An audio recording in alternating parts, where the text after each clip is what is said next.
साधून हे आपलं त्यांच्यापर्यंत पोहोचण्याचं काम करतोय। अमरावतीमध्ये भाजपच्या सर्व नगराध्यक्षपदाच्या उमेदवारांना बिनशर्त पाठिंबा दर्शवणार असल्याचं आमदार रवी राणांनी म्हटलं।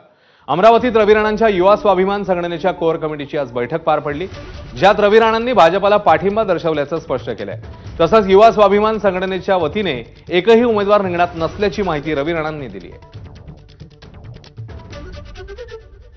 कोर कमिटीच्या सगळ्या पदाधिकाऱ्यांनी एक मताने ठराव घेतला की ज्या ज्या ठिकाणी नगरपंचायत नगरपालिका भाजपचे नगराध्यक्षाचे कॅन्डिडेट आहे त्या ठिकाणी एकतर्फा युवा पार्टी त्यांचा प्रचार करेल, त्यांना निवडून आणण्यासाठी पूर्ण पाठिंबा देईल, अशा प्रकारचा कोर कमिटीचा युवा पार्टीचा निर्णय झाला। ज्या ठिकाणी युवा पार्टीचे नगरसेवक उभे आहे, काही भाजपचे आहे, त्या ठिकाणी मैत्रीपुढे आम्ही लढू, पण नगराध्यक्षाचे सगळे उमेदवार या ठिकाणी भारतीय जनता पार्टीला पूर्ण ताकदीने युवा पार्टीचा आम्ही या ठिकाणी एकमताने पाठिंबा दिलाय। मालवण नगर परिषदेच्या निवडणुकीत भाजप विरुद्ध शिंदेची शिवसेना आमने सामने उभी असल्याचं